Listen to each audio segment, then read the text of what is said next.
All right, so we are on 8.08b. We're going to determine holes and removable discontinuity. So here's our first example. So I'm going to highlight some important key information in this example. As you can see, I already did the work for some of it. So let's highlight some key information here. So I needed to determine any removable discontinuity, vertical asymptotes, which I know means the excluded values based on my notes from yesterday, and x and y intercepts, which I know for x-intercept, y will equal 0, and for the y-intercept, x will equal 0. So as you can see, I already found my y-intercept, x-intercept, and vertical asymptote. So if you want to pause the video and take a few seconds or a few minutes to write down this example with the work, and then we'll go right into removable discontinuity. So I'm at the point now where I need to find my removable discontinuity, or my hole. So I'm on step 5. So for step 5, before I can actually determine what these are, I need to define removable discontinuity and holes.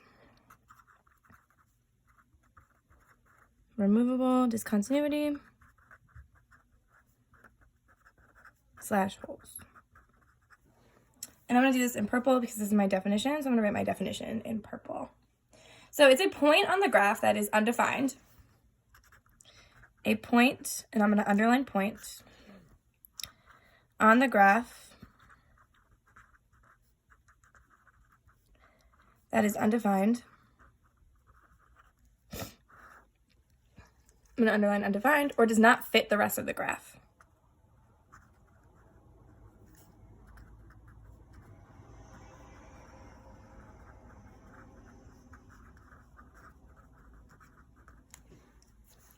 There is a gap at the location when you look at the graph. So there is a gap.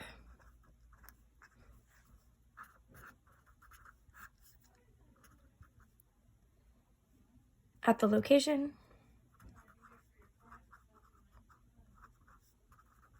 when you look at the graph. So I wanted to emphasize that it's a point where it's undefined, because we've been talking a lot about undefined values, or when the function is undefined.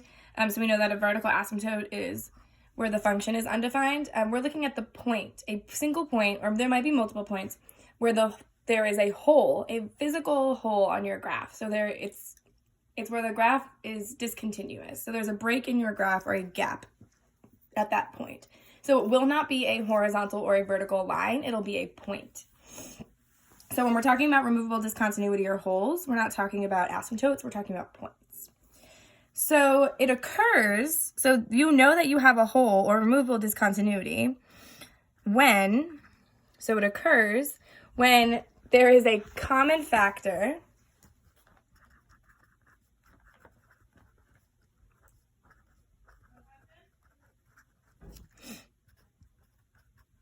and I'm going to underline common factor in the numerator and denominator. And that's determined after we factored our problem. And it's written as a coordinate. So it's written as a coordinate. And we know coordinates have an x and y. So in order to be able to determine that we found our solution to a hole or a removable discontinuity, we need to have the whole point. So we need to have the x and the y coordinate. So on the next page, I'm going to actually do the work for how to find a hole. So right on the back. And I'm going to do this in blue since this is my work for my hole. So I'm going to do hole. So now how do I find a hole? So to find a hole based on the definition, I know that I need to find where there is a common factor in the numerator and denominator. So if I go back and look at my factored form of my function, so here's my factored form of my function, and this is the simplified. So if I go back and look at the factored form, I'm looking to see if there was anything in the numerator and in the denominator, so any common factor. And when I look back at the factored form, I can see here that I had x plus 3 and x plus 3. So this is my common factor that is in the numerator and the denominator. So that's what I'm going to use for my whole. So I'm going to use this common factor. I'm going to do x plus 3.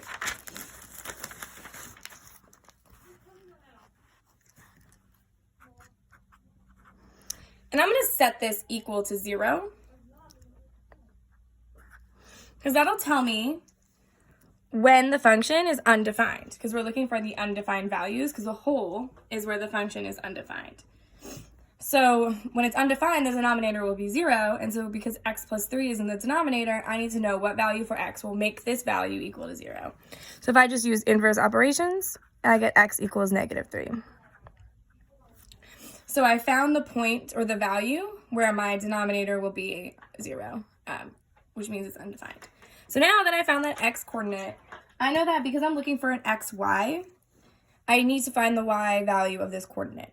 So I know from Algebra 1 that if I have an x value, so I have x equals negative 3, I can just take that x value and substitute that into my equation for x and then solve for y. But I'm going to use the simplified version of the function because I already know that if I substitute negative 3 into the non-simplified version of the function, it'll give me an undefined function. So I need to substitute it into the simplified version of the function. So that means that I'm going to take x. So I'm going to write that note. Substitute x into simplified equation. So I know my simplified equation is y equals, and if I go back and look at my previous page, I can see that it says y equals x minus 5 over x minus 3 was my simplified version. So y equals x minus 5 over x minus 3. And now I'm just going to replace my x's with the value I found for x, which is negative 3. So now I'm going to do y equals negative 3 minus 5 over negative 3 minus 3. So I get y equals negative 8 over negative 6. I know that my two negatives will cancel out to positives. So y equals 8 over 6. And I can simplify 8 over 6 even more because they have a common factor. So I can divide 8 and 6 by the same number. And I can divide them both by 2. And I get y equals 4 over 3. So that means that this is my x coordinate of my point. This is the y coordinate of my point. So when I write the final answer for my whole, I would say that there's a hole at, so a hole or removable discontinuity at the point negative 3, 4 over 3. And that's how you find a hole or removable discontinuity.